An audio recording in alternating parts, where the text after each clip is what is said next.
어제와 오늘 대면과 비대면으로 이 사경 집회의 말씀을 함께 연구하고 듣고 계신 우리 의정부교회 성도님들께 하나님의 크신 축복과 또 성령의 충만하심이 함께하게 되시기를 간절히 바라겠습니다. 어제는 우리 색소폰으로 좋은 찬양을 해주셨는데 오늘은 또 육성으로 이 특장을 해주셔서 너무나 감사합니다. 색소폰은 그 사람의 가슴을 툭툭 치기 때문에 우리에게 감명이 있지만 또 육성으로 하는 것은 가사를 좀 알아들으니까 또 은혜가 더욱더 되는 것 같습니다. 오늘 좋은 특장을 들려주신 우리 청년 감사합니다. 우리 다 같이 우리 세 천사의 기별을 한번 읽고 우리 또 시작하십시다. 예, 세 천사의 기별을 다 펴시기를 바랍니다. 오늘은 이렇게 읽겠습니다. 첫째 천사 기별 이러면 6절 7절을 읽으시고, 둘째 천사 기별 이러면 8절을 읽으시고, 셋째 천사 기별이면 9절부터 12절까지를 다 같이 합독하시도록 하겠습니다. 요한계시록 14장 6절 7절입니다.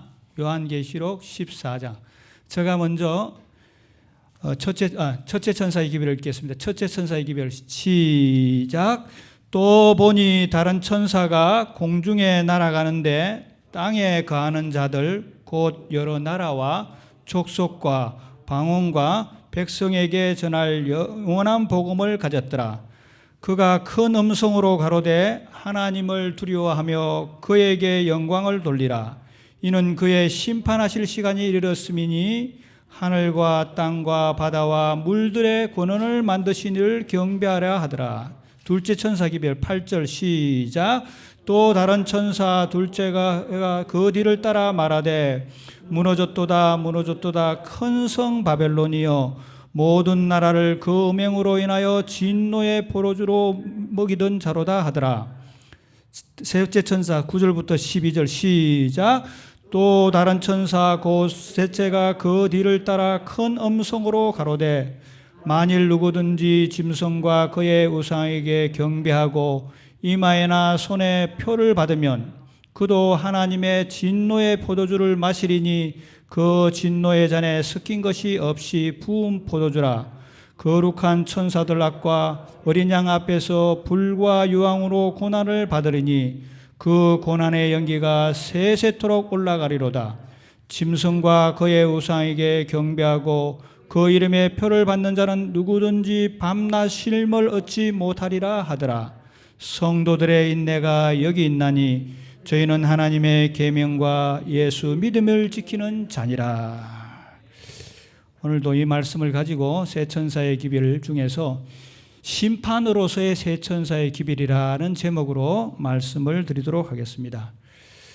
제가 서중환 앞에 와서 매년 사경 집회를 하게 됩니다. 하면서 우리 좋은 후배님을 만나가지고 그 사경 집회를 할 때 프로필 사진도 보내고 또 뿐만 아니라 사진 밑에다가 뭐 선교 활동한 것까지 이렇게 보내려고 그렇게 쓰라고 하셔. 뿐만 아니라 또 인터뷰도 해야 된다고 해서 영상으로 인터뷰까지 하면서 사경이 하기로는 처음인 것 같습니다. 이렇게 너무 심각하게 듣지는 마시고요. 그런 것 같습니다. 그런데 우리 후배님이 저를 힘들게 했으니까 오늘은 제가 여러분을 좀 힘들게 하겠습니다.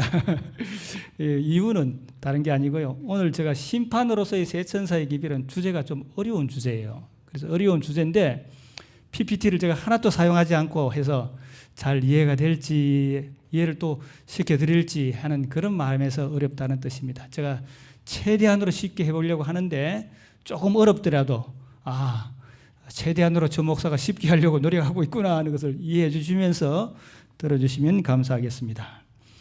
세 천사의 기별을 위해서 나오는 심판입니다. 이 심판은 어디에 해당되는 심판인가 하는 것을 우리가 먼저 알아야 됩니다. 그런데 세 천사의 기별 안에 심판이 어디에서 해당된다는 것이 암시적으로 나와 있어요. 자, 첫 번째, 첫째 천사의 기별에서 하늘과 땅과 모든 나라와 족속과 백성에게 전할 영원한 복음을 가졌더라 하고 되어 있습니다. 영원한 복음이라 해요. 여러분의 생애에서 물론 내일 제가 복음에 대해서 좀 자세히 말씀드리겠습니다. 복음이 뭡니까? 여러분의 개인의 세계에서 여러분 저는 개인적으로 너의 죄가 영원히 기억되지 않는다고 하는 것이 나에게 개인적으로 커다란 복입니다. 이게 복음이에요, 복음. 죄가 영원히 도말된다. 어디겠느냐 상상해 보십시오. 두 번째, 하나님을 경외하며라는 단어가 나와요. 하나님을 경외하며. 이 지상 성소에서 대제사장이 1년에 한 번씩 가장 두려운 마음으로 들어간 곳이 있어요. 어디예요? 지성소예요. 그 다음에 영광이라는 나옵니다. 영광. 하나님께 영광을 돌리라. 영광이라는 말이 나오는데 지금은 존재하지 않지만 지상 성소에서 지상에서 가장 영광스러운 곳이 있습니다. 어디였어요? 법궤의 속죄수의 쉐키나의 영광을 했던 것이 가장 아름다운 영광이었습니다. 또 심판이라는 말이다. 심판은 어떤 종류의 심판이니까 두 염소를 앞에 놓고 하나는 여호와를 위하여 하나는 아사셀을 위해서 선별하는 그 심판인데 그 심판은 어디에서 일어나는 겁니까? 지성소 봉사가 하는 날에 일어나는 일입니다. 마지막으로 하늘과 땅과 바다와 물들의 근원을 경배하라고 했어요.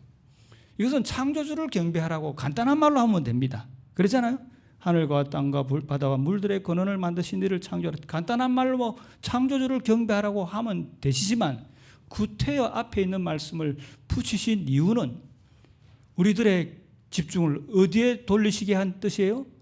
넷째 계명에 돌리셔서 넷째 계명은 10계명 중에서 가장 중요한 부분입니다. 계명이 보관되어 있던 곳은 어디였습니까? 지성소였습니다. 그래서 이 세 천사의 기별에 심판이 이르렀다라는 그 말 속에서 우리는 우리의 눈들을 어디로 돌려야 된다는 얘기입니까? 그리스도께서 마지막 봉사를 하고 계시는 장소로 우리의 눈길을 돌리려는 기별이 이 기별 속에 다분히 충분히 포함되어 있고 있다는 것을 우리가 암시되어 있으며 깨달을 수 있다는 겁니다. 그래서 심판이 이르렀다는 이 말씀 속에서 이 심판은 예수 그리스도의 우리 지성소 봉사가 시작되었으며 우리는 우리의 시선을 어디에 고정시켜야 된다는 뜻이에요? 지성소로 시정시켜야 된다는 의미가 충분히 내포되어 있다는 얘기입니다. 그러한 내용들을 가지고 조금 보충 설명을 하도록 하겠습니다. 자, 그러면 이 심판이 이르렀으니라는 기별이 언제부터 불려지기 시작했느냐는 겁니다. 자, 성경상 가장 긴 예언인 한때와 두때와 반때의 예언이 끝나는 점, 한때와 두때와 반때의 예언이 언제부터 시작되냐니까 538년부터 시작돼서 1798년까지 맞춰지는 그때로부터 사람들이 성경 연구에 관심을 가지면서 성경 연구를 하던 가운데 재림을 앞에 놓고 재림 전에 천년의 복된 기간이 있다. 재림 후에 복된 기간이 있다라고 하면서 재림 전 천년설과 재림 후 천년설로 성경을 깊이 연구하게 되었습니다. 그렇게 연구하던 사람 중 가운데 가장 우뚝 선 사람은 누구였느냐니까 윌리엄 밀러라는 사람이었습니다. 다른 많은 사람도 있었지만 윌리엄 밀러였는데 그는 1816년부터 성경을 깊이 연구하던 중 약 2년 만에 다니엘서 8장 14절 그가 내게 이르되 2300주야까지니 그때의 성소가 정결함을 입으리라는 말씀을 깨닫게 된 거예요. 깨닫게 되어서 그가 깨달은 것은 2300주의 기산처는 BC 457년부터 2300주야를 길게 끌고 가보니까 언제더라? 1844년 물론 중간에 날짜들이 몇 번 바뀌긴 했지만 10월 22일에 예수님이 오신다는 것을 확신하게 된 겁니다. 근데 그가 의기소침하고 또 용기가 없어서 기별을 전하지 못하고 있다가 1831년 특별한 계기가 되어서 그 기별을 힘차게 외치게 되었는데 그는 어디에 근거를 두고 이 말씀을 깨달았게 되냐니까 재림 전에 천년이 있을 것이다 라는 것을 깨닫고 이제 시작을 한 겁니다. 자, 그랬는데 그가 1844년 10월 22일에 예수님께서 오시지 않자 대실망으로 많은 사람들이 떨어져 나갔다라고 우리가 알고 있습니다. 자, 그러면서 요 최근에 어떠한 분이 책을 하나 썼습니다. 조사심판에 관한 책을 쓰면서 그것은 대실망이 아니다. 불과 소수의 몇 사람이 그냥 실망한 것이지 대실망이 아니다라고 그렇게 폄하하는 그런 책을 썼는데, 사실 극도의 기도의 감을 가지고 있었다가 오지 않았다는 것은 그것은 큰 실망입니다. 그리고 당시에 미국의 전체 인구가 약 2천에서 3천만 명이 되지 않는 인구가 살았는데 약 5만 명의 사람들이 그 일에 했다는 것은 큰 실망이었으며, 또 그것은 어떤 격변이냐, 그 실망의 영향으로 아직까지 있는 것을 봤을 때 이것은 우리 인류 역사에서 커다란 격변이라고 할 수 있는 겁니다. 자, 그런 일이 있었습니다. 그래서 1831년부터 심판이 이르렀다는 기별들이 마게 됐다는 게 외쳐지게 되었다는 얘기입니다. 그러면 1831년에 그 심판의 기별이 외쳐진 것을 우리가 어떻게 이해를 해야 되는가 하면, 유대인들에게는 절기가 봄절기가 있었고 가을절기가 있었습니다. 봄의 대표적인 절기가 어땠습니까? 유월절, 무교절, 소실절, 다음에 오순절이 있었습니다. 이 네 절기는 예수님의 초림을 마하고 표상하고, 가을절기는 7월 1일부터 나팔절, 그 다음에 나팔절을 지난 다음에 약 열흘 지난다고 하면 대속제일 지나자마자 바로 초막절, 이렇게 해서 가을절기가 있었는데, 이 가을절기는 예수님의 재림을 상징하는 것으로서 1831년부터 외쳐진 그 기별은 대속죄일이 가까웠다라는 것을 가리키는 뭐에 해당되는 나팔절에 해당되는 외침이었다라고 말하고 있습니다. 그러면서 그 기별은 그 기별로 말미암아 실패하고 실망한 것처럼 보이지만 주님께서는 결코 실패하고 실망하지 않았다라는 의미로 대쟁투에 이렇게 기록이 되어 있습니다. 각 시대의 대쟁투 368페이지에 보면 이렇게 기록이 되어 있습니다. 일르와 밀르와 그의 동족자들에 의해서 미국에 전해진 이 기별은 첫째 천사의 기별에 대한 예의는 가장 직접적으로 성취되었으며 그리스도의 재림이 임박하였다는 것을 알려줬으며, 새 천사의 기별이 힘차게 세상으로 전파되는 중요한 계기가 되었다. 뭐에 실패되지 않았다는 얘기예요.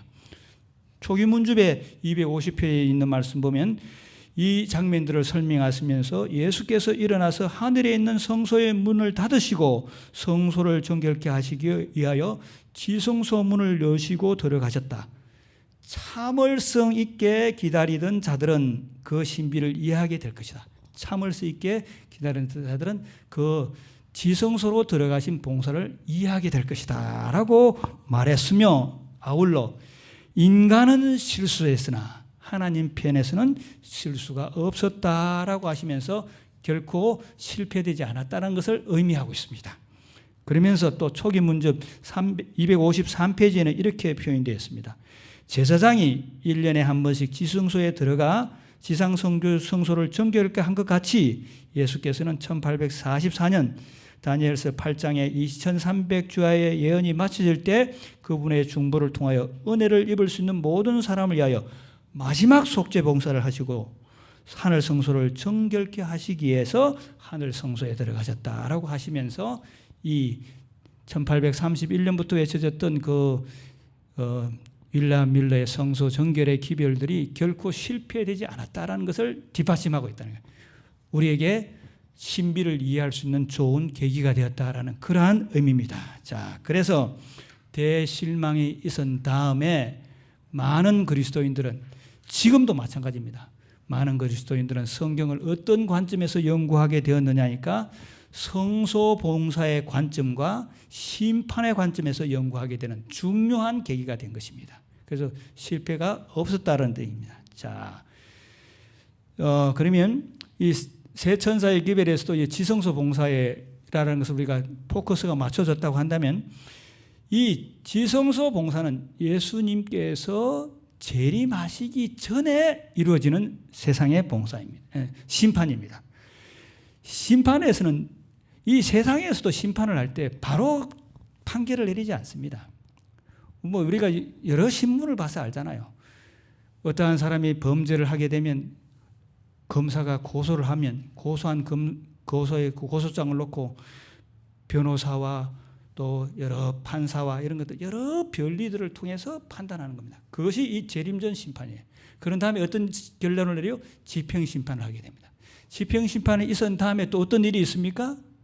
그 집행심판이 과연 잘 됐는가 못 됐는가를 또 우리 제3해보는 경우에, 그것은 우리가 천년기 때 하늘에서 그 일을 할 것이며, 그때에 하나님의 심판이 공의롭고 의로웠다는 것을 알고, 또 누구를, 악인들은 정말로 벌받아야 되겠구나 하는 것을 알고 또 심판하시는, 이 다 하나의 일련의 과정입니다. 그런 의미에서 재림전에 심판이 있어야 한다는 얘기입니다.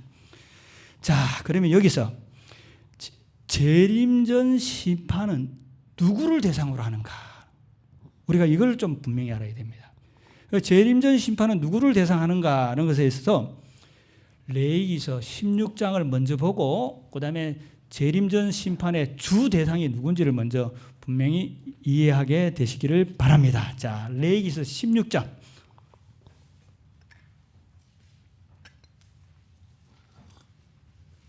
창세기, 출애굽기, 레위기 16장에 있는 말씀입니다. 16장 보면요, 16장 29절부터 31절까지 보겠습니다. 레위기 16장은 지상성소의 대속죄일의 봉사에 어떤 일이 일어나고 있다는 것을 자세히 설명한 글입니다. 다 어떤 행사가 있을 것이다라고 설명한 다음에 29절에 이렇게 표현이 되어 있습니다. 말씀하셨습니다. 너희는 영원히 이 규례를 지킬 것이라. 7월 곧 그달 10일에 너희는 스스로 괴롭게 하고 아무 일도 하지 말되 본통이든지 너희 중에 의구하는 격이든지 그리하라. 이 날에 너희를 위하여 속죄하여 너희로 정결케 하리니 너희 모든 죄에서 너희가 여호와 앞에 정결케 하리라. 이는 너희에게 큰 안식일인즉 너희는 스스로 괴롭게 할지니 영원히 지킬 규례니라. 이 날에는 우리를 말하여 스스로 괴롭게 하라고 했습니다. 스스로 괴롭게 한다는 뜻이 무슨 의미입니까? 여러분, 어떨 때가 괴롭습니까? 여러분 삶들 가운데서 크게 잘못된 실수나 제약들이 생각날 때 괴롭습니까? 그렇게 괴롭게 죄에 대한 괴로움을 가져 회개하라는 뜻이에요. 자, 이것이 재림전 심판에서 지성소수를 봉사를 하실 때 그리스도인들이 해야 될 일이며 왜 이런 일을 해야 할지를 대해서 제가 조금 밑에 좀 설명을 드리겠습니다. 그 캐주전을 남겨놓으시길 바랍니다. 그리고 베드로전서 4장 17절에 있는 말씀 보면 찾지는 않겠습니다. 하나님의 집에서 심판이 시작되었다라고 되어 있습니다. 하나님의 집은 어디입니까? 오늘날로 한다면 교회라고 했습니다. 이 교회에서 심판이 시작되었다. 교회에서 심판이 시작되었으면 그 교회에서 심판해야 될 대상이 누구냐? 그러면 교회에서 스스로 괴롭게 해야 되니까 우리 그리스도인들이 이게 심판을 받는구나라고 오해를 할 수 있습니다. 우리는 회개해야 되지만, 물론 우리는 예수 그리스도의 십자가로 말미암아 피로 우리 내일 좀 말씀을 드리겠습니다만 이미 죄는 다 용서를 받았지만 혹시 기억된 죄들에 대해서는 회개해야 되지만 주 심판의 대상이 있다라는 얘기입니다. 주 심판의 대상은 누구냐 하면 데살로니가 후서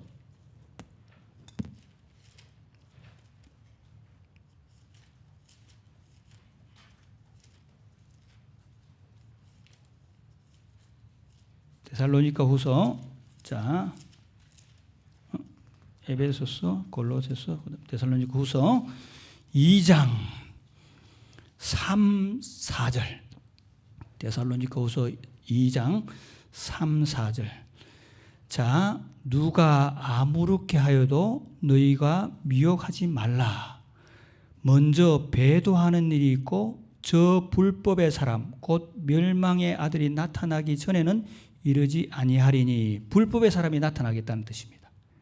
저는 대적하는 자라 범사에 일컫는 하나님이나 숭배함을 받는 자 위에 뛰어나 자존하여 하나님의 성전에 앉아 자기를 보여 하나님이라 하느니라. 심판이 하나님의 집에서 시작되는데 하나님의 성전에 앉아서 하나님의 보좌에 앉아서 자신을 하나님이라 하는 사람을, 한 세력을 심판하시겠다는 뜻이에요.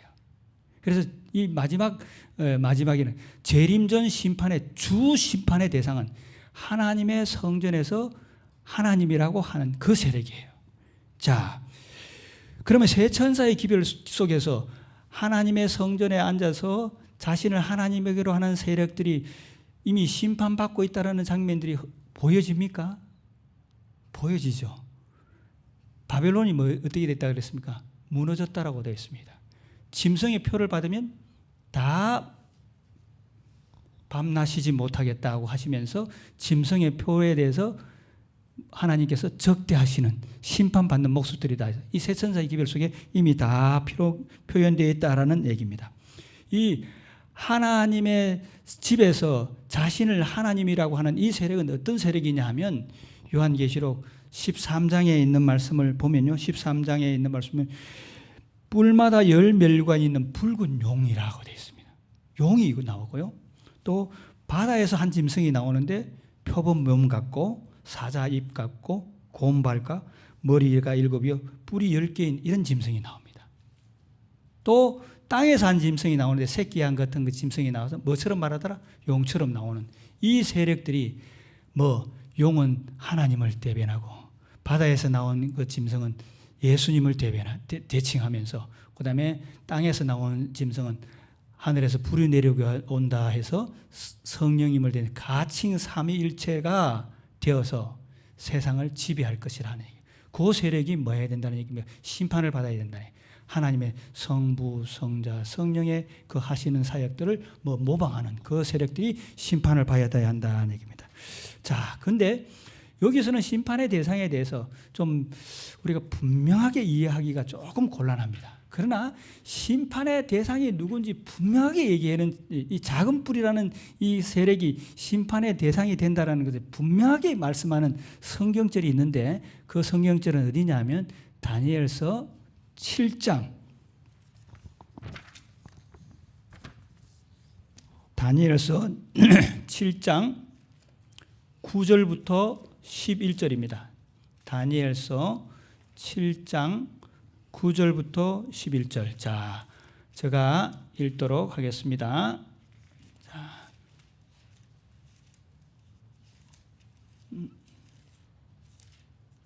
성경 찾는 게 좀 늦어졌네요. 자, 9절 제가 보겠습니다. 9절은 자, 자세히 한번 보시기를 바랍니다.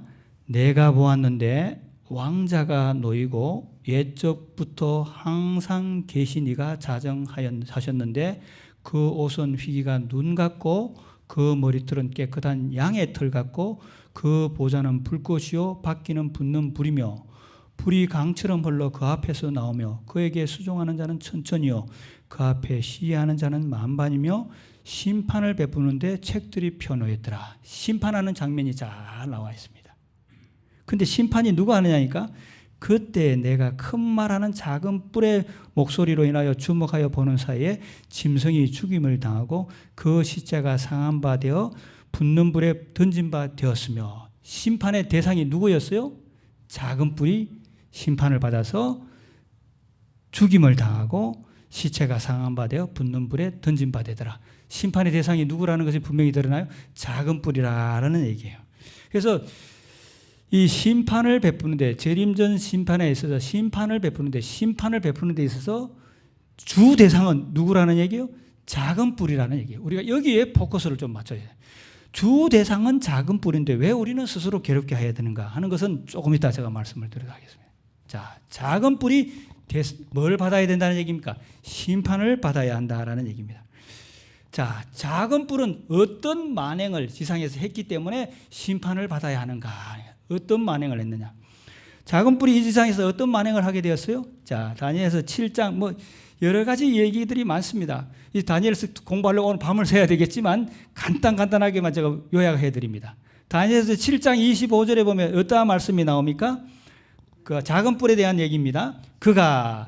작은 뿔이 그가 장차 말로 지극히 높으신 자를 대적하며 또 지극히 높으신 자의 성도를 괴롭게 할 것이며 그가 또 때와 법을 변경코자 할 것이며 성도는 그의 손에 붙임 바 되어 한 때와 두 때와 반 때를 지내리라. 우리가 성경 예언 공부를 하여서 한 때, 두 때, 반 때는 1260일이로서 538년부터 1798년이라는 것을 이미 다 알고 있습니다. 다 아시는 분이라고 해서 제가 이렇게 설명을 좀 생략하는 바입니다.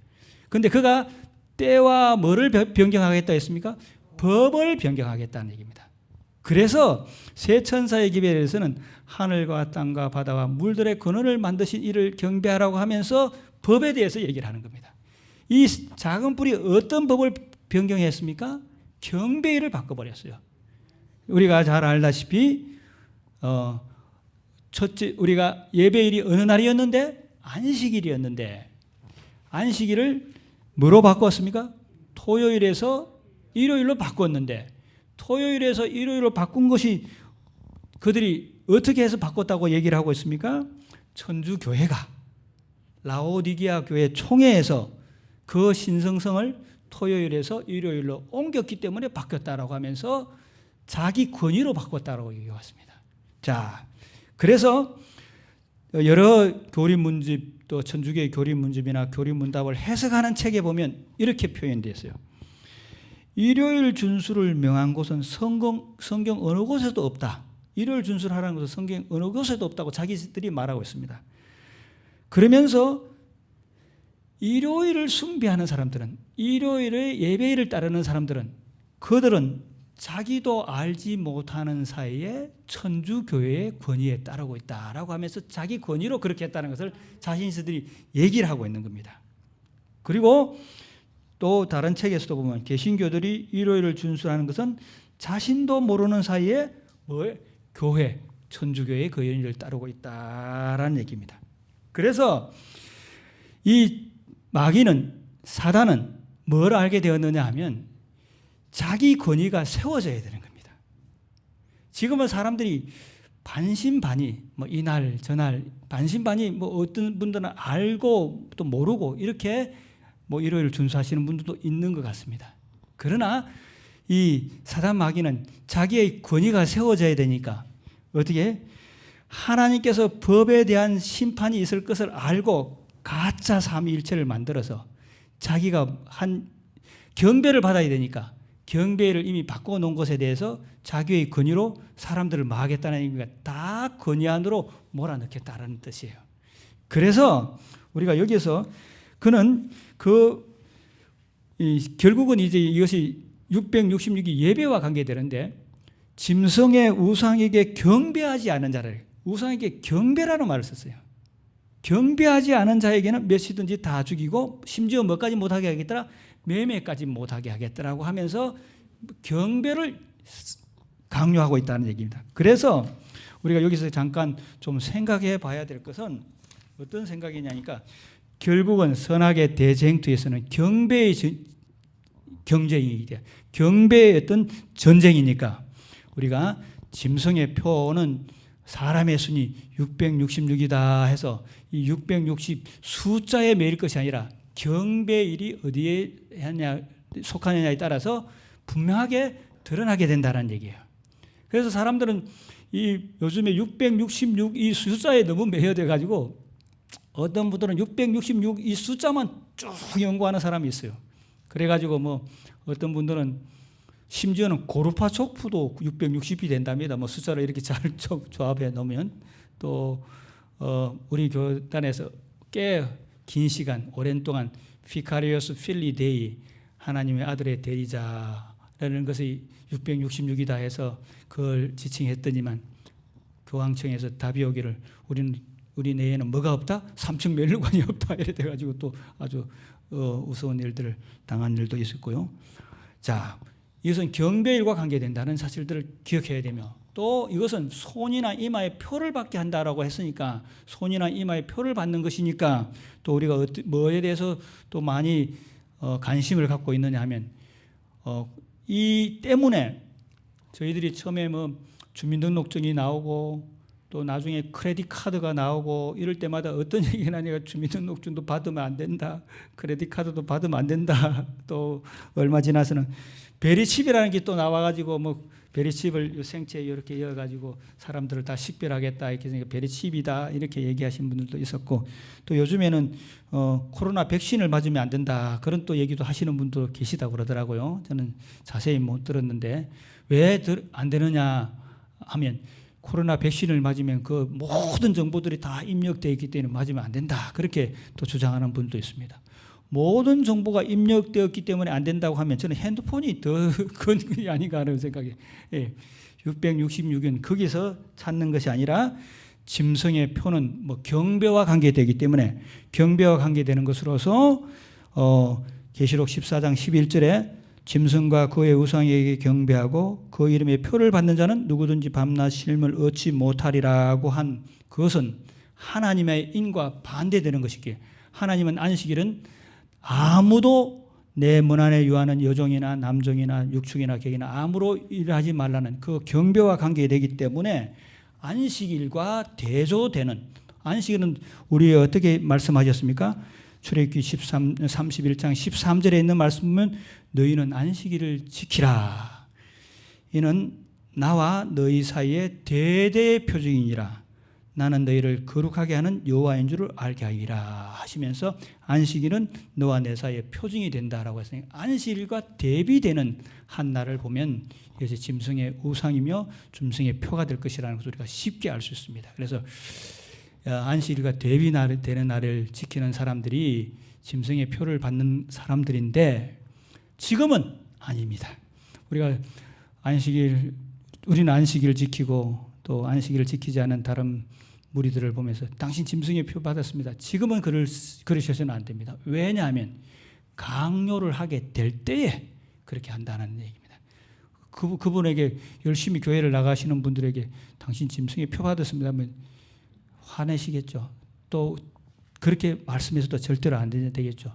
강요할 때 그렇게 한다라는 그런 의미입니다. 자, 또 작은 뿌리 하는 커다란 또 이 만행이 있습니다. 작은 뿌리 하는 만행 중에 어떤 만행이 있느냐 하면 다니엘서 8장, 자,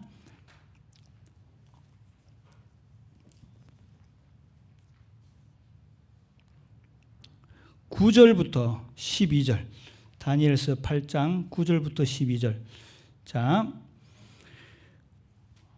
그 중에 한 뿔에서 작은 뿔이 나서 남편과 동편과 또 영화로운 땅을 향하여 심히 커지더니 그것이 하늘 군대에 미칠 만큼 커져서 그 군대와 별 중에 몇을 땅에 떨어뜨리고 그것을 짓밟고 또 스스로 높아져서 군대의 주제를 대적하며 그에게 매일 드리는 제사를 제하여 버리고 그의 성소를 헐었으며 범죄함을 인하여 백성과 매일 드린 제사가 그에게서 붙임 바 되었고 그것이 또 진리를 땅에 던지며 자의로 행하여 행통하였더라. 여기서 작은 뿌리 하는 또 다른 만행이 나옵니다. 첫 번째는 뭐 앞에 영화로운 땅을 향하고 군대의 주제를 대적하고 하는 일들은 좀 어려운 문제니까 제가 그만두고요. 스스로 높아져서 군대의 주제를 대적하고 그 다음에 어떤 얘기가 있습니까? 매일 드리는 제사를 제하여 버렸다라고 되어 있습니다. 이 매일 드리는 제사를 제하여 버렸다는 것은 어떤 의미냐면 예수님의 끊임없는 중보 봉사를 제하여 버렸다는 뜻이에요. 끊임없는 중보 봉사를 제하여 버리고 그들은 또 다른 형태의 중보 봉사를 하나 만들었는데 그것을 뭐라고 하느냐 하면 뭐라고 그래요? 미사라고 합니다. 미사는 십자가의 희생과 같은 제사라고 하면서 하니 이들이 만행입니까? 아주 커다란 만행을 지니고 있는 겁니다. 또 하나 성소를 헐어버리고 성소를 더럽혔다라고 했는데 이 성소를 더럽혔다라는 얘기는 어떤 얘기가 고해 성사를 통해서 그들의 죄들이 다 사해졌다라고 얘기를 하고 있어요. 성소에 우리 죄의 문제를 해결했는데 그 일들을 하기 때문에 또 커다란 만행이 되었으며 또 어떤 일을 하게 되느냐 하니까 진리를 땅에 던졌다라고 해요. 여기 보니까 진리를 땅에 던졌다라고 되어 있습니다. 자, 진리는 뭐가 진리입니까? 우리가 그냥 성경에 나오는 5대 진리가 있습니다. 뭐가 진리예요? 시편 31편 5절과 이사야 65장 16절에 있는 말씀은 진리의 하나님이라고 되어 있습니다. 하나님이 진리 하나님. 두 번째, 요한복음 14장 6절에 있는 말씀, 나는 길이요 진리요 생명이니, 예수님이 진리예요. 예수님이 두 번째. 세 번째, 요한복음 15장 26절에 있는 말씀은 성령이 진리의 성령이 오시니, 성령님이 진리예요. 이 세 진리를 다 땅에 떨어요. 가짜 삼위일체를 말해요. 진리를 말고 땅에 던지고, 또 진리는 뭐였냐면 네 번째, 아버지의 말씀은 진리니라. 요한복음 17장 17절, 에베소 1장 13절에 있는 말, 진리의 말씀, 말씀이 진리예요. 그런데 말씀이 진리인데 말씀을 다 바꿨을 뿐만 아니라 이 말씀에 더하거나 빼거는 자에게서는 화가 있으리라고 하셨는데, 이 말씀에 빼기도 했지만 변경도 시켰지만 더하기도 했어요. 외경까지 이어서 이 진리를 했기 때문에 이 세력이 뭐 해야 된다니까? 반드시 심판을 받아야 된다. 드러나야 된다는 얘기예요. 또 마지막으로 자의로 행하며 형통하더라. 자기 마음대로 했다는 얘기예요. 자기 마음대로 했다는 것에 대해서는 본교에서는 면죄부도 팔고 연옥수를 주장해서 사람들에게, 연옥에 가 있는 사람들이 그의 지금은 그러지 않지만 그의 후손들이 착한 일을 한다거나 또 뭐라 하면 면죄부를 사서 면죄부가 돈이 동계에 딱 떨어지는 순간 올라간다는 그런 진리와, 교황은 아무런 죄가 없다라는 그 진리를, 그 교리를 자기 교회에 이어서 1870년부터 교황 무호설, 또 화채설, 이 성찬 예식할 때 화채 하나님 한다 그런 얘기들, 무구휘태설, 마리아는 아무 죄가 없는 상태에서 예수님이 잉태했다라는 이런 개상망측한 진리들을 만들었으니까 이 만행들이 다 드러나야 된다는 얘기입니다. 재림전 심판에서. 왜? 누구를 얘기해?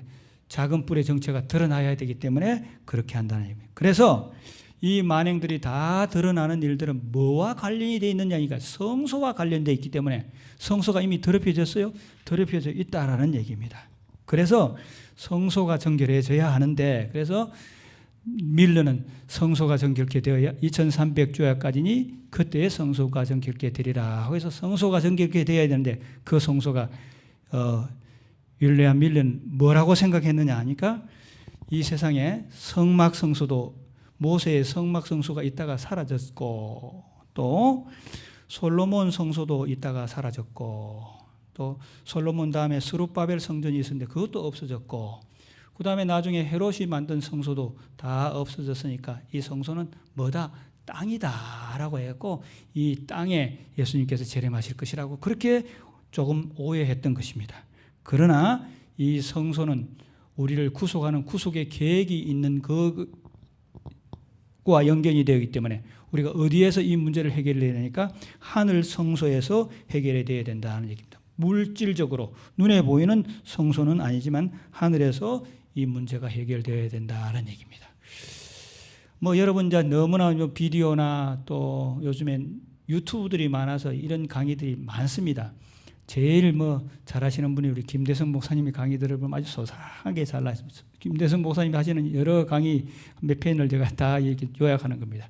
자, 그러면 하늘에는 성소가 있는가? 하늘에는 성소가 있는가에 대해서 모세의 기록에 의하면 출애굽기 25장에 보면 무릇 내가 내게 보이는 식양을 따라 지어라. 하늘의 성소의 모양을 따라 지어라 라고 되어 있습니다. 그러니까 하늘의 성소가 있다는 것을 우리가 약간 알 수 있고요.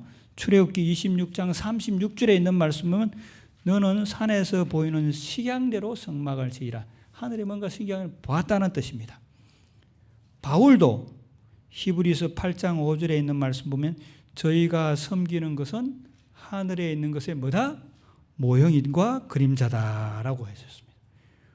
히브리서 9장 24절에 있는 것은 실제 있는 것의 복사판이다라고 되어 있습니다. 하늘에 뭔가 성소가 있을 것이라는 것을 우리가 예상해 볼 수 있다는 얘기입니다. 요한의 기록에도 보면요. 요한의 기록에도 보면 이렇게 되어 있습니다. 요한계시록 4장 5절에 있는 말씀은 보좌 앞에 7 등대 뿔이 있다. 7 등대가 있는 것을 봐서 지성소에 있을 등대를 볼 수 있고, 또 계시록 8장 3절에 있는 말씀은 금 황료를 가지고 와서 제단 앞에 서서 향을 받아 가지고 모든 사람의 기도와 합하여 보좌 앞에 금단을 드리고자 하다. 향로가 보였습니다. 그 다음에 계시록 11장 19절에 있는 말씀 보면 하늘에 있는 하늘의 성전이 열리니 성전 안에 뭐가 보이더라? 하나님의 언약궤가 보이더라 하고 되어 있습니다. 우리 지상성소에 있던 제도들이 다 그곳에 있다는 것을 암시적으로 하고 있습니다.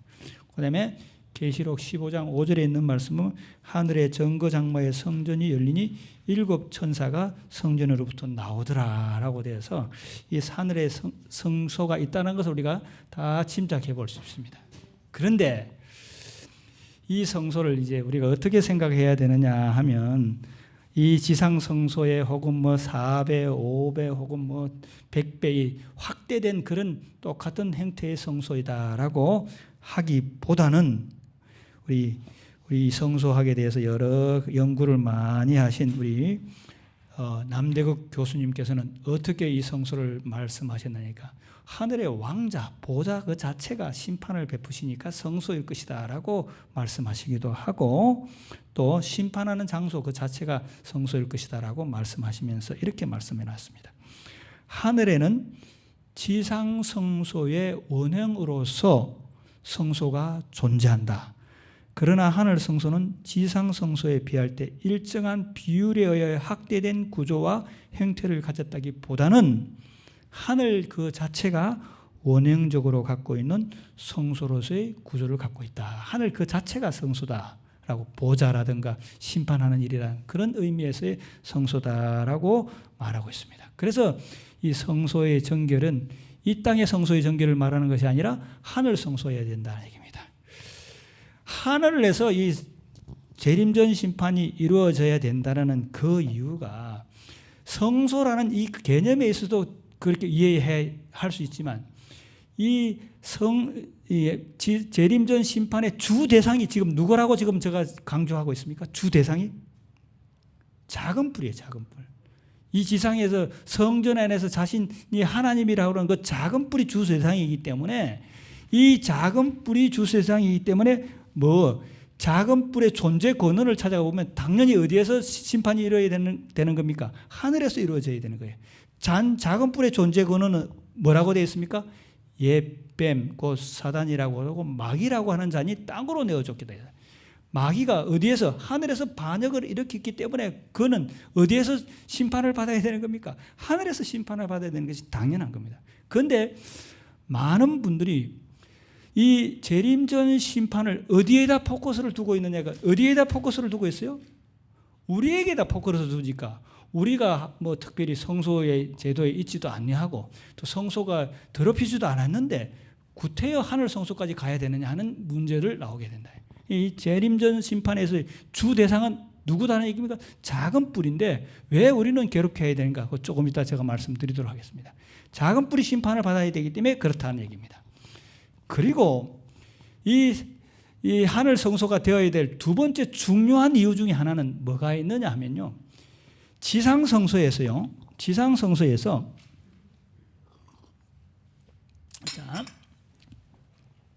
하는 일 중에 아주 중요한 한 일이 있었습니다. 어떤 일을 하게 되냐니까 대속죄일 날 대제사장이 아닌 제사장이 염소 2마리를 가져와서 그 앞에 상자를 놓고 한 염소는 여호와를 위하여 선별하고 한 염소는 아사셀을 위해서 구분이 되놨습니다. 그래서 아사셀이 무엇인지 드러나야 되는 거예요. 자, 여호와를 위해서 선택된 제비 뽑힌 염소는 이미 선출이 됐습니까? 예, 어린 양 대신 예수님이 이미 우리가 십자가에 돌아가시니까 이미 됐습니다. 그러나 아사셀이라는 존재는 아직까지 드러나지 않았기 때문에 드러나야 하기 때문에 이 재림전 심판이 반드시 있어야 되고, 그런 다음에 그가 어디에 쫓겨나야 되기 때문에 무인지경으로 쫓겨나야 되기 때문에 재림 후에 뭐 할 때 아무도 없는 천년기 기간을 보낼 그 기간이 필요하기 때문에 이 심판이 이르렀음에 하는 이 심판은 무엇 심판이 되어야 된다는 얘기입니까? 예수님의 재림 전에 있을 심판이 되어야 된다라는 얘기입니다. 자, 그런데 왜 우리는 이 심판 가운데서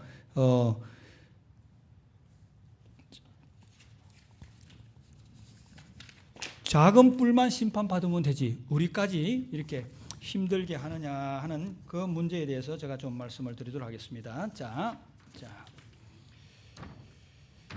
요한계시록 12장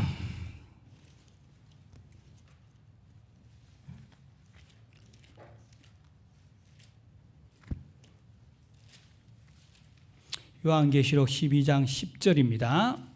자, 요한계시록 12장 10절. 자, 내가 또 들으니 하늘에 큰 음성이 있어 가로되 이제 우리 하나님의 구원과 능력과 나라와 또 그의 그리스도의 권세가 이루었으니 우리 형제들을 참소하던 자 곧 우리 하나님 앞에서 밤낮 참소하던 자가 쫓겨났고라고 되어 있습니다. 사단 마귀의 성격이 드러나 있어요. 사단 마귀는 어떤 성질을 가졌다고 되어 있습니까? 참소하는 자라고 되어 있어요. 참소라는 말이 무슨 뜻이에요? 없는 것도 지어내서 있는 것처럼 얘기하는 것이 참소예요. 이 작은 뿔에는 근원이 어디라고 그랬습니까? 옛뱀이라고 하고 사단이라고 해요. 그 옛뱀 사단이 심판을 받으면서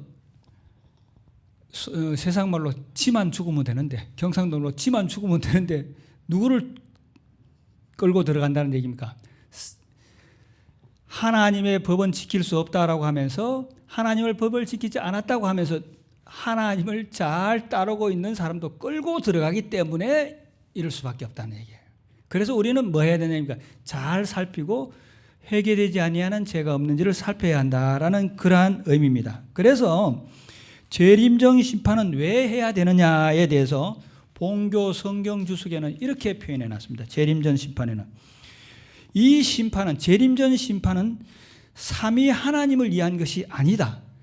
하나님 자신을 위해서 하는 것이 아니라는 얘기예요.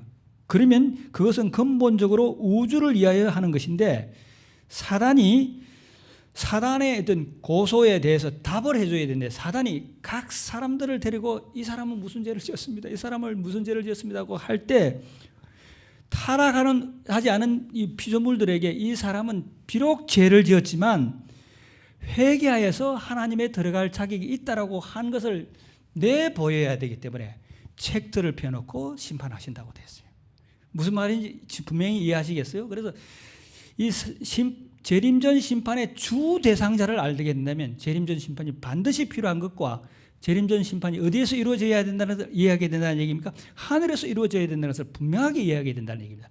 그러나 우리가 스스로 괴롭게 해야 될 이유는 그 주 대상자인 작은 뿔이 걸고 넘어지니까 A라는 사람은 B라는 사람은 이러한 과거의 일들을 했어요. 그 사람은 뭐 할 자격이 없다? 구원받을 자격이 없다라고 계속 뭐 하니까 고소를 하니까 책들을 내놓고 심판을 해야 되는데 그 책들은 어떤 책들이 있더라고 그래 되어 있습니까? 생명책도 있고 기념책도 있고 죄책도 있고 이런 여러 기록들을 봐서 이러이러한 여러 정황들을 봤을 때 이 사람은 구원받을 수 있을 것이다 라고 해야 한다는 얘기입니다. 그래서 사단은 어떻게 하니까 모든 사람은 다 벌을 받아야 된다라고 얘기를 하며 하나님이 만약에 그 사람들에게 형벌을 면하게 해준다면 하나님은 공의의 하나님이 아니시다라고 주장하기 때문에 우리의 모든 죄들이 다 드러난다는 얘기예요. 그래서 하늘에서 조사심판이 시작될 때 우리의 모든 죄가 다 드러나는 것은 그리스도에 의해서 드러나는 것이 아니라 누구에 의해서 드러난다는 얘기입니까? 사단 마귀의 고소와 사단 마귀가 하나님 앞에 탄원이라는 말이 좀 어울리지는 않지만 고소하는 그것 때문에 모든 죄들이 다 드러난다는 얘기입니다. 그런데 하나님께서는 그 죄들이 드러날 때마다 조사하시겠다고 되어 있어요. 야, 하나님이 조사를 하시면 우리가 뭐를 견디겠습니까? 하나님 우리를 조사하신다고 하면 여러분 견딜 분 있습니까? 저는 간혹 가다가 국회의원들 청문회, 장관들 되시는 분들 청문회 할 때마다 얼마나 조사를 심하게 했는지, 과거에 뭐 티켓 하나 찍고도 돈 안 낸 것까지 다 조사했더라고요. 그 정도인데 사람이 해도 그런데 하나님이 조사한다면 얼마나 힘들겠습니까? 그러나 제가 이 복음서를 읽으면서 하나님이 조사하는 그 관점을 알게 되었습니다. 어떤 관점이냐 하면요, 시대의 소망 656페이지에 보면 이러한 말씀이 있습니다. 죄를 뉘우치는 단 한 번의 표정이나 생각일지라도 예수께서 주목하지 않으시는 일이 없다. 회개하여 슬픔에 잠긴 이들을 위하여 예수님은 기다리신다. 주님께서는 뭐를 보시겠다는 얘기입니까? 죄를 뉘우치는 한 번의 표정이나 생각일지라도 우리를 조사하실 거예요. 하나님께서. 사단 마귀가 어떤 고소를 할 거예요. A라는 사람의 그 사람 이러이러한 잘못을 지었습니다. 그런데 하나님께서는 그 사람을 구원하시기 위해서 뭐를 조사하시겠다는입니까? 그 사람이 죄를 지은 것에 대해서 내가 그때 왜 죄 지었어? 안 했어. 그 표정 하나 보시겠다는 얘기예요. 이거는 복음이에요? 이거는 엄청난 복음이라고 저는 생각됩니다. 여러분, 죄 짓고 나서 죄에 익숙한 사람들은 어떤 생각들을 되깁니까? 당연한 거로 생각하고 계율과 음장한 사람이 되지만, 보통의 사람들은 어떤 마음으로 죄를 짓습니까? 죄를 안 지어야 되지만 혹시 실수로 죄를 지었을 때 우리 어떤 마음이 됩니까? 후회하고 뉘우치고, 그 표정을 봐서 후회하고 뉘우친 것이 내 피로 그렇게 되었다라고 하시면서 이 사람은 이것 때문에 내가 구원하겠다는 의미래. 그런 의미에서 조사하시겠다. 이것은 우리에게 커다란 복음이라고 저는 생각됩니다. 또 시대의 소망 356페이지는 어떻게 표현됐냐니까, 사람이 한숨 짓고 고통을 느끼고 슬픔을 당하는 것은 무엇이나 다 반드시 하나님의 아버지의 마음에 파동을 일으킨다. 사람이 한숨 쉬고 고통을 느끼고 슬픔을 당하는 것. 한숨 쉬고 고통을 느끼고 슬픔을 당할 때 여러분 언제 그렇습니까? 정말 못할 죄 지었을 때 어떤 생각 듭니까? 고통. 이런 모든 것들이 누구에게 파동이 된다는 얘기입니까? 하나님 아버지 가슴에 파동이 된다는, 그 파동을 들으시고 주님께서는 어떻게 하시겠다는 얘기입니까? A라는 사람이 모년에 이런 일들을 했는데 돌아서면서 이렇게 한숨 짓고 파동 지었는데 이것 때문에 내가 구원하겠다 했을 때 사단 마귀는 거기에 대해서 고소할 일이 없다는 뜻이에요. 그러니까 이 조사한다는 의미 속에서 스스로 괴롭게 한다는 얘기는 여러분이 이 하나님의 재림전 심판이 끝나기 전에 여러분과 제가 알게 모르게 은밀하게 지었던 모든 죄들에 대해서 무릎을 꿇고 기도하실 때 우리 주님께서는 그 무릎을 꿇고 기도할 그 기도의 장소에서 우리의 가슴 속에서 울컥하면서 하는 그 기도들을 다 들으시고 일일이 기록해 놓으셨다가 우리를 뭐 해주시겠다는 얘기입니까? 용서해 주시겠다는 이 기별이 여기에 들어있는 겁니다. 그래서 재림전 심판은 반드시 필요하다는 말씀입니다. 그리고 정결케 되어야 된다는 얘기입니다. 정결케 되어야 된다는 말씀은 어떤 말씀이냐면 모든 진리가 다 올바른 상태로 회복되어야 되는 겁니다.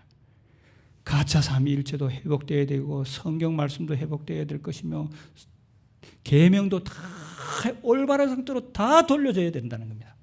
이것이 없이 어떻게 하나님께서 심판하시겠습니까?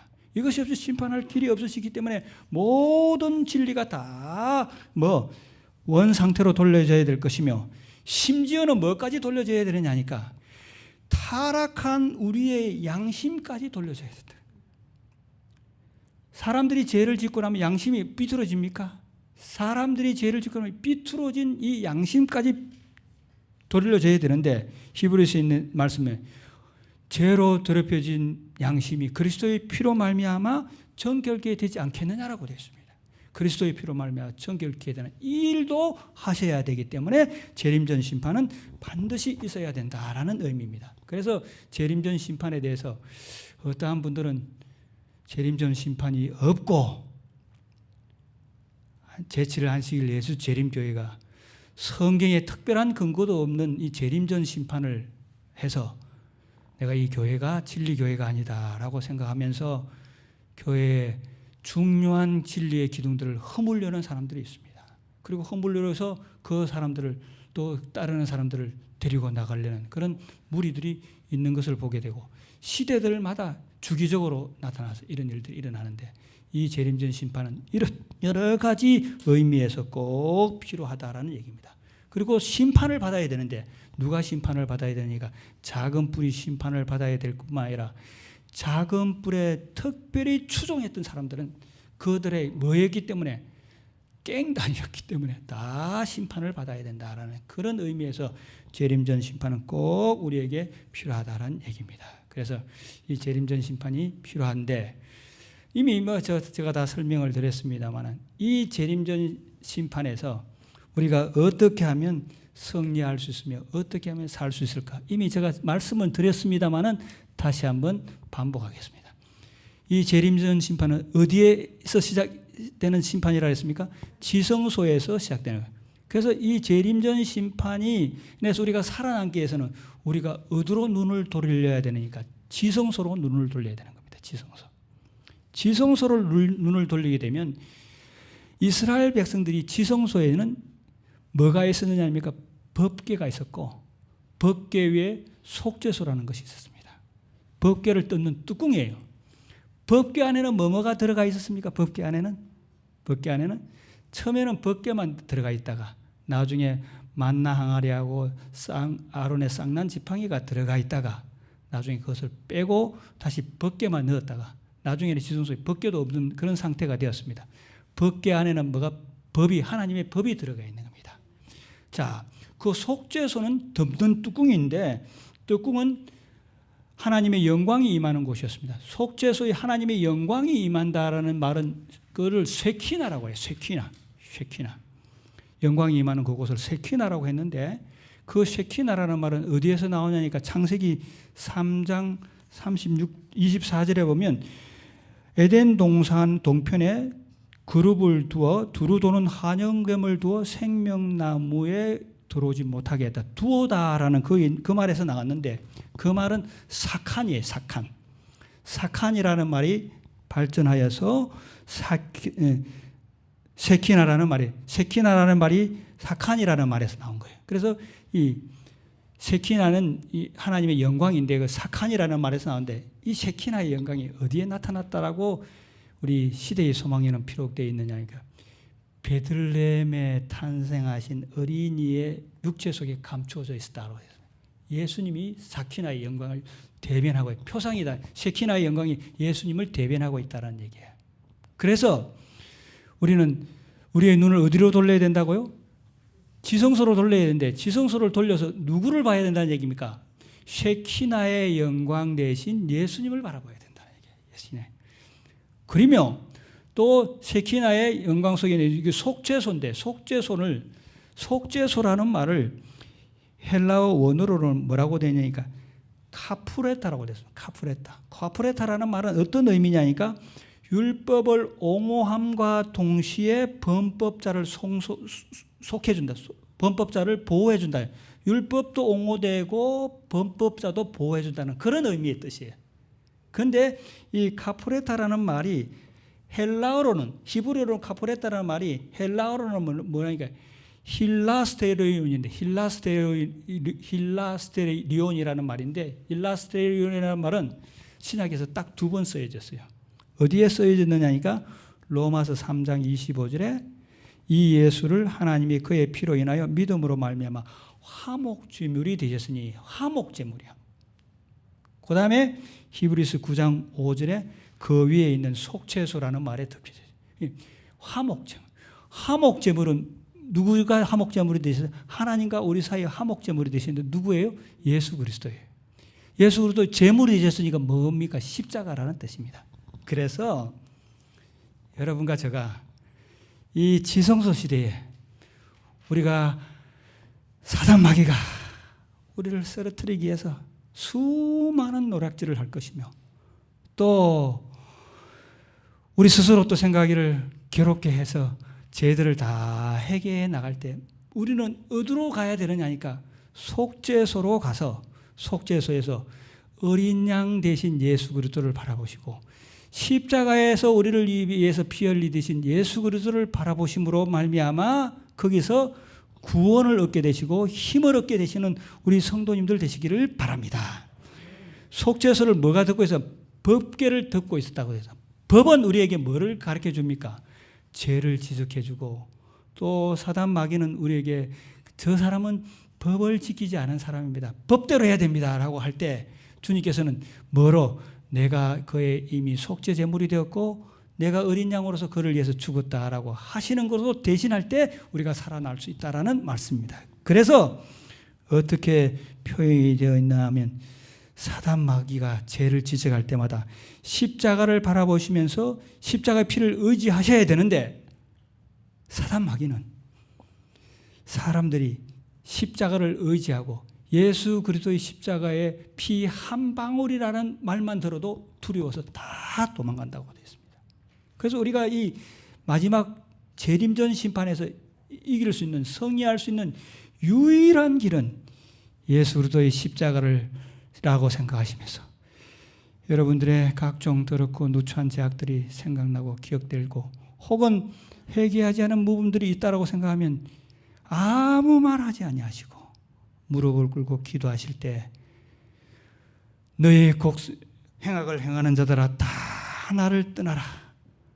여호와께서 내 울부짖음을 내 울음을 들으셨다라고 하시면서 우리의 행악자들을 다 물려쳐 주실 것이라고 생각하시면서 속죄소에서 십자가에서 피를 흘리신 예수 그리스도를 의지하게 되시고 바라보게 되신 우리 의정부교회 성도님들이 되시기를 바랍니다. 출애굽 당시에 이것은 좋은 표상이 하나 나옵니다. 출애굽 당시에 이스라엘 백성들이요 나올 때 이스라엘 백성들에게 애굽 백성에서부터 나올 때 10장이 내려도 바로가 마음이 강팍해서 그들을 내어주지 않았습니다. 그러나 마지막 재앙 때는 내어줬어요. 마지막 재앙이 어떤 재앙이었습니까? 그 바로의 왕궁에 앉았던 사람이나 저 종에 있던 자식이나 첫 태생은 다 죽이는 재앙이었습니다. 그러나 첫 태생은 다 죽였지만 첫 태생이 죽지 아니하는 유일한 방법이 있었습니다. 유일한 방법은 뭐였습니까? 문설주와 문인방에 뭐를? 어린 양의 피를 뿌린다는 그 안에 누가 있든지 묻지 않았어요. 그 안에 장남이 있든지 그 안에 살인자가 있든지 그 안에 도둑질 했던 사람이 있든지 묻지 아니하고 천사가 다 넘어갔습니다. 마찬가지로 저와 여러분이 이 대속죄일에 살 때 사단 마귀는 율법을 앞에 놓고 우리의 모든 죄들을 다 수수께끼 다 드러내려고 할 겁니다. 그럴 때 여러분과 저는 예수 그리스도의 십자가를 의지해야 된다라고 생각하시면서 내가 예수 그리스도의 십자가를 의지하고 있는가? 나의 이마에는 나의 문설주에는 예수 그리스도의 피를 의지하고 있는가 생각하시면서 예수 그리스도의 피를 의지하심으로 말미암아 사단 마귀의 모든 고소와 송사에서 이겨내시는 그리스도를 의지해서 이겨내시는 우리 성도님들이 되게 되시기를 바랍니다. 지금 이 시대에 여러 사람들이 이 코로나 세대가 참 심각하다고 얘기를 하고 있습니다. 그러면서 어떤 분은 이렇게 주석을 하시더라고요. 계시록 7장에 내 천사가 사방에 내 바람을 잡고 있다가 놓는 것 같다라고 얘기해요.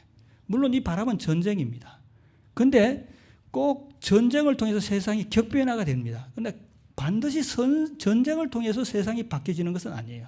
이 코로나를 통해서 세상이 격변하는 것 같다.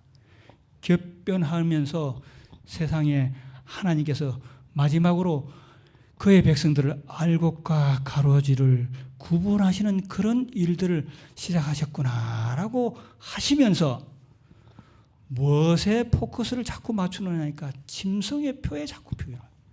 짐승의 표가 무엇이다. 짐승의 표가 언제 세워질 것이다. 짐승의 표가 새기기 위해서 우리가 뭘 해야 된다라고 말씀들 많이 하십니다. 저는 그 말씀이 틀렸다고 생각하지 않습니다. 그러나 저와 여러분은 짐승의 표를 봐서 멸망당하는 것이 우리의 인생의 목표가 아닙니다. 우리의 목표는 짐승의 표가 세워지든 안 세워지든 뭐 하는 것이 목표예요?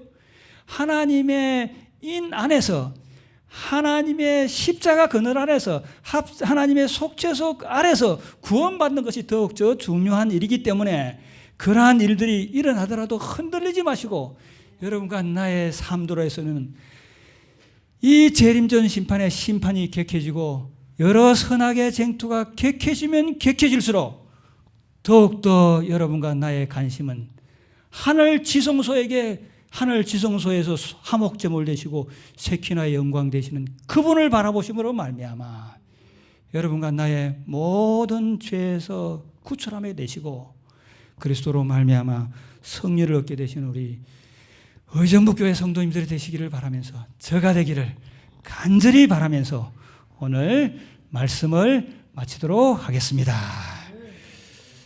좀 긴 얘기인데 이해가 되셨어요? 긴 얘기를 제가 짧게 하고 쉽게 하니라고 노력을 많이 했습니다. 좀 혹시 이해가 좀 덜 되고 덤성덤성 이렇게 끊어진 부분이 있다라고 생각하시면 다른 분들의 또 테이프나 또 비디오들을 통해서 이해하셔서 고리들을 잘 외우게 되시길 바랍니다. 하늘 성소에서의 심판은 작은 뿔이 주 대상이다. 작은 뿔이 주 대상이기 때문에 성소가 심판이 하늘에서 이루어져야 되고 작은 뿔 때문에 우리가 마다 의외의 피해를 보고 있다. 그가 고소하기 때문에 그 고소에 대해서 우리가 이길 수 있는 유일한 길은 우리의 시선이 어디에 가 있어야 된다? 하늘 성소에 다시 가 있어야 된다라는 사실들을 잊지 마시고 그리스도의 피를 굳게 의지하게 되시는 저와 여러분이 되시기를 바라면서 말씀을 마치고 다 같이 기도하고 오늘 집회를 마치도록 하겠습니다. 다 같이 기도드리도록 하겠습니다. 하늘에 계신 하나님 아버지, 저희들에게 영원한 복음, 우리의 죄가 다 도말되었다는 영원한 복음을 가르쳐 주시고 깨닫게 해주셔서 감사합니다. 지금 세상은 여러 가지 원치 않은 일들이 일어나므로 많은 격변들이 일어나고 많은 격동들이 일어나고 있는 이때에 우왕좌왕하고 짐승의 표가 언제쯤 일어나는지에 관심을 갖고 있으며 하늘의 심판이 어떻게 되어가는지에 대해서 관심을 갖고 있습니다. 이러할 때 우리들은 세상에 일어나는 격변이나 짐승의 표에 관심은 두어야겠지만 우리의 모든 시선들은 다시 한번 하늘 지성소에서 우리를 위해서 피 흘리시고 돌아가신 화목제물 되신 예수 그리스도를 바라보고 쉐키나의 영광 되신 어린 양 되신 예수님을 바라보므로 우리의 모든 죄에서 구출함을 받고 우리의 모든 죄에서 깨끗함을 받는 그러한 우리 의정부교회 성도님들이 되도록 성령님 역사하여 주시옵소서. 심하게 시작되는 이 코로나를 통해서 많은 사람들이 떨어져 나갈까 두렵습니다. 그들 중에 떨어져 나가는 무리에게 저희들이 속하지 않게 되기를 간절히 바라옵니다.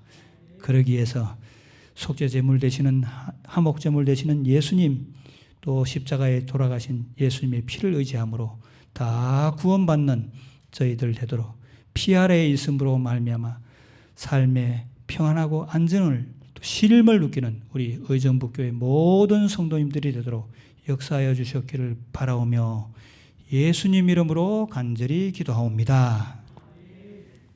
감사합니다.